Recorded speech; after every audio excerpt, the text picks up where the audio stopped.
receivers. Let's go inside now to the big tights, the tight ends. And we have big Corbin Laisure and also Zane DeSouza. We could talk about Laisure first.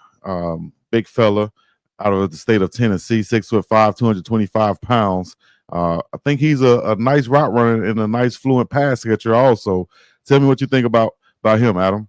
Corbin Laisure is a really smart young man. He played in just in general. He's a 4.0 student, and he's going to be an early enrollee at Colorado. In terms of football, he started out at a high school that played 10 personnel. So he was split out. He really kind of honed his skills as a slot tight end. Goes to Science Hill his senior season and just kind of came together with his skills and played with his hand in the ground a lot more. 11, 12 personnel, and was a guy that really kind of discovered what it's like to get your hands dirty as a tight end. And I think that's going to really suit him well coming into Colorado's program. You talk to a lot of guys, and most of them, you know, your media, so they're on their best behavior and you enjoy your conversation, but you don't quite know what to expect from them when they get on campus. But with Corbin Laisure, he is going to be a yes, sir, no, sir, and just early to every meeting. He's going to study his butt off, and he's going to be a hard worker in this program. I don't know when he's going to get on the field for the Buffs, but he's somebody that has kind of those other intangibles that, again, I was really, really impressed with him in the multiple times that I've had a chance to chat with him. Well, and I guess when you say media on your best behavior, you don't mean me in that one, right? Hey, we've already seen when we mentioned Dan Lanning, the professionalism gets thrown out the window. So yeah, professionalism. Yeah. That's the word I was looking for. I think you put that in the dictionary. You see my picture, but I like these two tight ends because they're the more traditional size guys that you see at tight end, you know, across the country and in the NFL. And I like a lot what we did with Smalls this year.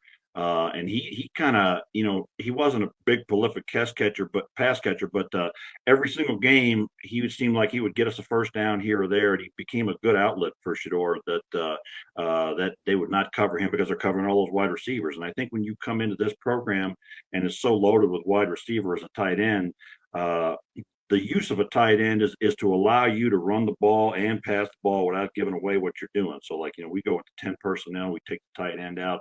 When we put a tight end in there, it suggests to the defense what we're going to do. And with these guys, you can leave them out there. And Corbin Laisure is a guy that can, you know, both block for you and run. And I like how we use them in the run game in that split zone concept and coming across the formation and whatever. But I liked Corbin Laisure. Or didn't he say he had some comment in the last week or something about how he predicted all this was going to happen with the 9 wins and everything, Adam, way back at the start? Well, he was just telling me, he's like, it's cool everybody else sees what I saw all these months ago when I committed, and I kind of appreciated that from him. He was like, man, I saw this coming, yeah. Nice, because he was one of the first ones, and for him to do that, and I think he was on campus also, a big body guy, looked the part. And I think we added 2 nice pieces at the tight end spot with these two, DeSouza and Laisure. Nice names also for those guys. Zane is 6'6", 260 pounds. So it looks like a big bookend tight end when he walks off the bus. You know, something that we needed on the end to solidify that run game also. And Adam and I went up and watched him play. Adam's wife came along to provide the brains and the beauty in the group. But, you know, a lot of times, you know how it is. It's like 6'6" ends up being 6'3", but you know, I'm 6'3", and this kid towered over me, and he absolutely looks that 6'6", 260, and played both sides of the ball that game. And he's a kid. I think he's a little more raw than some of the others because he plays here in Colorado, and you know, we don't have quite the level of coaching and stuff, but he's got the body and he's got the athleticism to come in here and really play a lot of different roles in this offense. So I think he's a guy that gets on campus and starts working with Coach Mo and the tight ends coach up here and starts to learn the game. And he may be a year or 2 away from playing immediately, but he's certainly got all the physical tools to make it happen. At the tight end position, Oh, I'm sorry. I was going to go ahead. No. Go ahead. Good dog. You go ahead, Because Chico. I was going to ask the question. I was just going to say at the tight end position, is that a spot where we'll still try to attack the portal in and get maybe some guys who have had some established careers so far? Yeah, I think we need to do that for sure because I don't know if Smalls is back for another year, but we kind of ran out of them at the end of the year there with injuries and such, and so I think we need to get. I'd like to see us go get somebody who was a legitimate down the field pass catcher for somebody at the Power 4 level this year to be along with Savell Smalls along. On the first team offense for us, but yeah, I'm not sure either one of these kids is ready to go in year one as a true freshman. Yeah. When I think about the portal too, it's like it's tight end. I'm not even worried about how many passes they're going to catch. I'm worried about what they're going to do in the run game to provide any support for Juju Lewis if he is our starting quarterback next year. That's where I'd be focused. But with Zane DeSouza, it's a cool story in the sense that he is really the first in-state scholarship signing for Colorado of the Coach Prime era. Now, Hank Zielinski signed back during Coach Prime's first class, but he was already on board when Coach Prime got to Boulder. And I love this strategy. I don't care who it pisses off. The state of Colorado just does not consistently produce guys that are going to win a Big 12 championship. Now, you can find a few guys here and there, and it's great when Charlie Offerdahl gets elevated to be on scholarship, and you've got, stories of guys that walked on, like Ben Finiseth, that have a great story at CU, but you don't really need to be focusing on your backyard. And so I actually applaud Coach Prime and his staff for this strategy. But with DeSouza, he's a big body. Coach Prime just singled him out at one of their elite camps in Boulder last June and saw something in him. And so I'm not going to be the one to doubt him.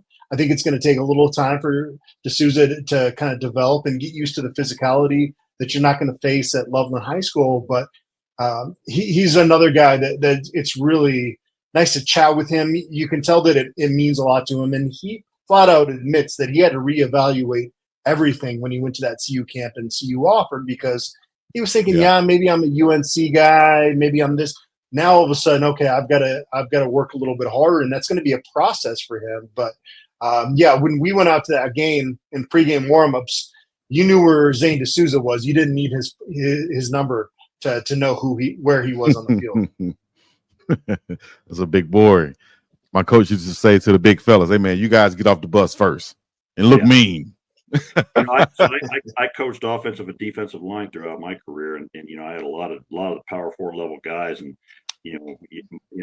I'm 6'3", 250, and I got photos of me with my guys, and I look like a midget, because they're 6'7", 310, whatever. And the one thing that you never really know when you're recruiting linemen in particular and tight ends, I think is along the same ways is most places they're not going to face the kind of defensive players that you're going to see at our level, Nah.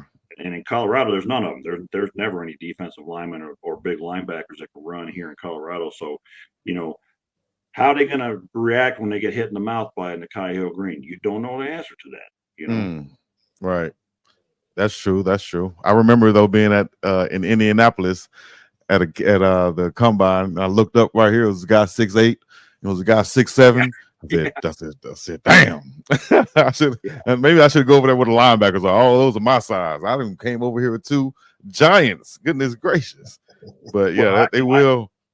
Way back in prehistory, and almost, but not quite the leather helmet days. When we rode our dinosaurs to practice, I was up at Northern Colorado and played there my first year and thought I was all cool. And it was Bill McCartney's first year, and he didn't do very well. So I thought, well, I can go down there. They suck. I can play there. And I go down there, and man, Sandy Armstrong was an outside linebacker and just bloodied my nose. And it's not even a pads on practice. And Victor Scott gets drafted by the Cowboys, and it was a fast awakening to like, well, I'm glad I'm here, but I'm not ever going to play at this level. Yeah. You realize it real quickly when damn, it might be over for your boy. I'm done. Right. Yeah, you look at some of these guys and you're like, what the hell? Where do they keep these dudes? Right. You're like, I would pick him over me. Just off. Yeah. I see why they picked me. Yeah. And then they started bringing in the real guys like Alfred Williams, and I'm like, I'm not even going to get on the field with that guy. Big time ballers.